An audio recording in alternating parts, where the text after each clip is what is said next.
Aujourd'hui, on s'entretient avec coach Marc-André Dion, entraîneur-chef du campus du Collège Notre-Dame-de-Foix. Coach, comment ça va? Ça va très bien, toi? Oui, ça va bien, merci. Good. Merci encore une fois d'être assis avec nous aujourd'hui, très apprécié. Ça fait plaisir. Toujours un plaisir. Coach, une saison un petit peu plus difficile cette année, Division 1 qui était subdivisée. Vous étiez compétiteur à l'intérieur de la division avec les autres équipes de Québec et Lennox. Parle-nous de ton équipe 2021. Ben, tu sais, 2021, c'est qu'on avait une défensive capable de compete pour un championnat avec une offensive en reconstruction complète. Tu sais, fait que ça a été quand même difficile, tu sais, de pouvoir générer quoi que ce soit. Puis, écoute, on a manqué des séries éliminatoires en tant que coach, joueur. C'est la première fois que ça m'arrive. Tu sais, fait que c'est sûr que c'est une bonne douche d'humilité, une bonne claque d'en face. Tu sais, puis, écoute, malgré tout, tu sais, qu'est-ce que je retiens de très positif dans l'année, c'est qu'on a beaucoup de jeunes qui ont joué. Fait que ça va amener beaucoup de positifs dans l'année 2, 3, tu sais, pour ces gars-là. Oui. Puis ce que j'ai retenu le plus positif, c'est que tu sais, le train est resté sur les rails, tu sais, puis tu sais, ça n'a pas débarqué, ça n'a pas déraillé. On a gardé tu sais, comme un, un environnement positif. Puis tu sais, quelque part tu sais, je pense qu'on a bâti quelque chose qui va pouvoir se traduire dans les prochaines années, ça c'est sûr. Coach, qui est Marc-André Dion? Et c'est quoi sa philosophie?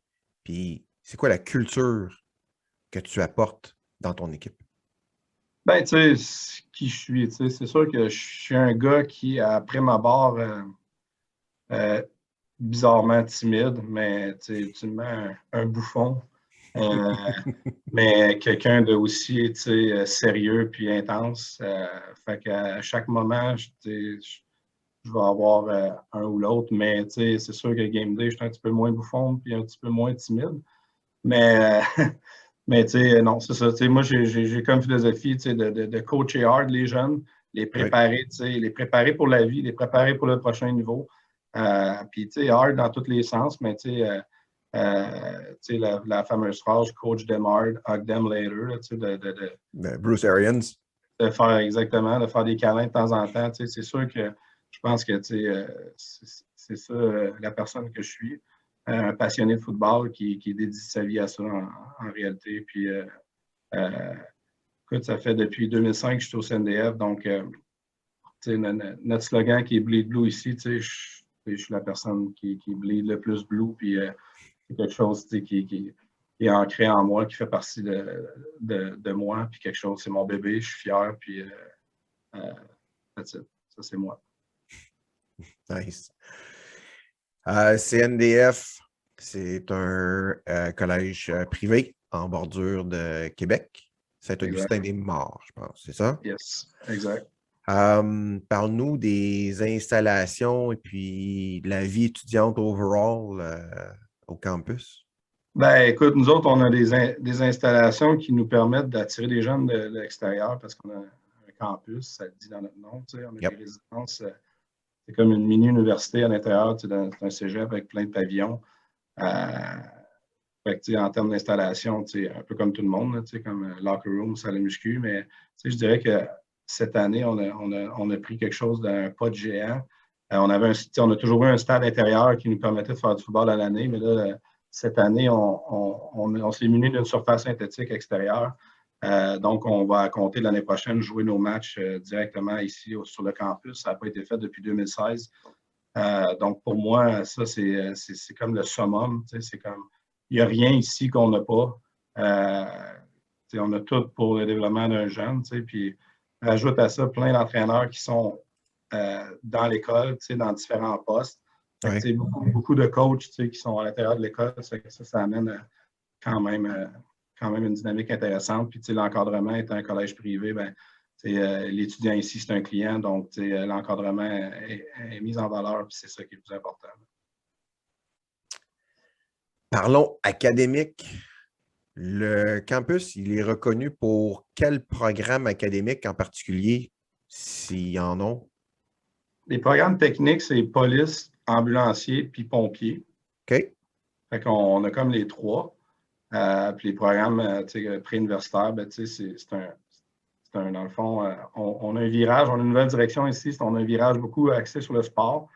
Donc, on est trois sports importants dans l'école, puis un des sports étant le football, ben, ajoute à ça comme un programme préuniversitaire sport-études, un sciences humaines axé sur le sport, un sciences nature axé sur le sport, dans une grille horaire qui permet à l'athlète de faire la pratique de son sport dans un horaire comme plus, disons, adéquat.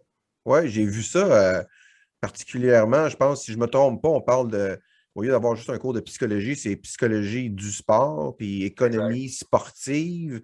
Fait que c'est vraiment comme axé sur le sport.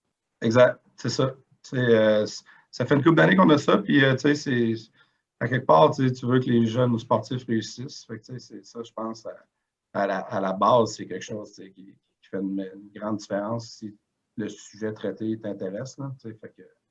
Ah oui, absolument. OK, donc les jeunes vont se relocaliser parce que tu recrutes dans ton giron, mais tu recrutes aussi à l'extérieur. Ouais. Fait que les gens qui connaissent peut-être pas la région de Saint-Augustin-des-Maures, peux-tu nous décrire la ville, la région, les habitants, les services auxquels les jeunes peuvent avoir accès dans les environs, et ainsi de suite? Ben, tu sais, ici, si on peut comparer, c'est comme, on dirait, un genre de prep school, là, un peu à l'écart, dans un environnement très tranquille, quartier résidentiel, sur le bord du fleuve. Fait que, tu sais, pas, pour un parent qui envoie son enfant, on n'est pas dans le temps de Québec, à côté des bars, et ainsi de suite. On est vraiment dans un endroit plus. Ici, c'est le football, puis l'école, c'est ça la priorité. Puis il n'y a rien de distraction autour. Puis les services, le cinéma Saint-François qui est juste à côté, on est voisins. Il y a des épiceries, tout ça à proximité. Là, mais c'est pas un environnement de nightlife, tout ça. C'est vraiment un environnement plus axé sur la vie sportive et académique. Parlons football maintenant. Yes, c'est bon ça, j'aime ça. Comment est-ce que tu décris ta philosophie de recrutement? Écoute, je pense que c'est ce que je cherche. On cherche tout du talent, mais on cherche de l'attitude avant du talent, parce que je pense que c'est avec ça que tu gagnes. Le talent, c'est quelque chose, mais s'il n'y a pas l'attitude qui vient avec, ça ne marche pas. Le work ethic du jeune, pour moi, c'est hyper important parce que tout le monde sait que du talent qui ne travaille pas, ça ne fait pas grand-chose. Fait que, nous, ce qu'on recherche, c'est du talent avec l'attitude. C'est ça notre philosophie. Puis, je dirais que cette année, on va viser une cohorte un petit peu plus mince, plus précis, plus moins de joueurs parce que on a fait un bon départ l'an passé en amenant beaucoup de joueurs dans l'équipe. Puis là, on veut se concentrer sur plus spécifique. Fait que, on va recruter moins de joueurs, mais vraiment beaucoup de l'attitude et le talent mélangés ensemble, ça, c'est la priorité. Justement, tu veux-tu embarquer un petit peu plus dans les détails de qu'est-ce que tu as de besoin à court terme? Quel genre de peut-être par position là, que tu veux viser cette année?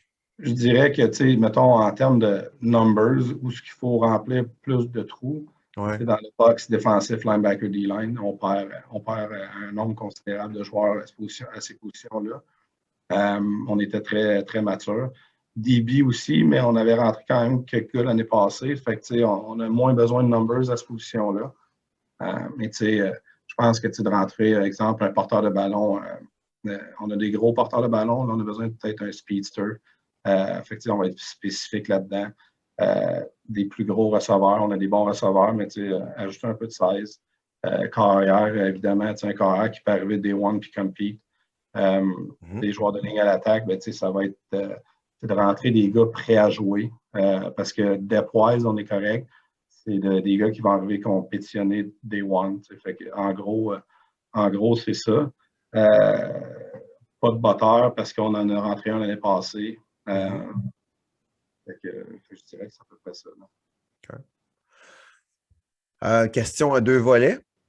Ouais. Est-ce que tu peux nous parler de l'engagement requis de la part des jeunes à l'automne ainsi qu'à l'hiver en termes de nombre de pratiques semaine, séances vidéo, entraînement, yoga, Pilates dans le gym, et ainsi de suite?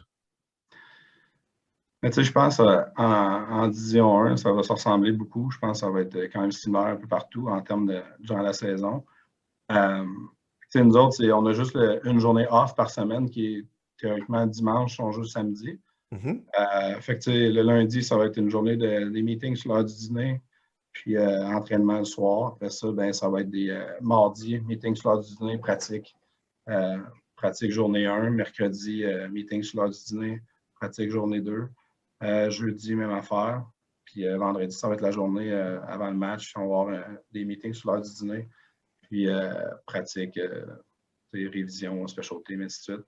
Puis voir la journée de match. Fait que, le dimanche, c'est off, mais on corrige la game en Zoom. Mhm. C'est ce que la pandémie a amené. Là, on n'a pas tout le temps des coachs qui sont à temps plein dans le foot. Fait que, ils Ouais. peuvent faire ça de chez eux, puis ça se fait très bien. Fait qu'on essaie de flusher la game le plus vite possible pour passer à l'autre le plus rapidement possible. Fait que ça, c'est une season. Off-season, je pense que c'est ça, à l'intérieur de notre grille horaire, on est capable de faire beaucoup d'entraînements.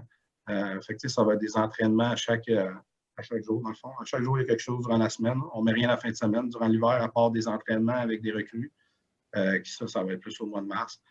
Mais c'est un entraînement de 2 heures par jour, du lundi au vendredi. On va couvrir tout, développement de vitesse, on va couvrir la musculation, conditioning, ainsi de suite. Je te dirais que j'ai une philosophie, pour avoir parlé avec beaucoup de coachs universitaires, c'est que nos jeunes arrivent quasiment trop développés au prochain niveau.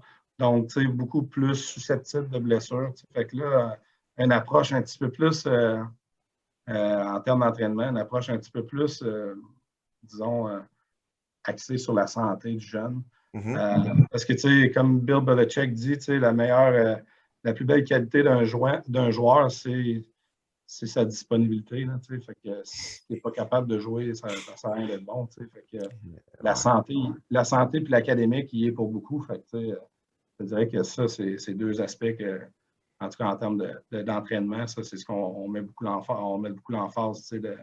Les jeunes, ils veulent beaucoup être forts, ils veulent regarder dans les réseaux sociaux un gars qui squatte 700 livres, mais ça amène peut-être des contraintes physiques qui peuvent justement créer des débalancements puis amener à des blessures dans un corps qui n'est peut-être pas nécessairement totalement prêt à recevoir toute cette charge-là. Fait que je dirais que c'est un peu ça notre philosophie. Là. Coach, dernière question. As-tu un message que tu voudrais passer aux jeunes finissants avant qu'on commence à les contacter là, à partir du 22 novembre prochain? Ben, écoute, moi, je pense que le message, c'est un peu toujours la même chose, mais en même temps, ça reste vrai. Là, si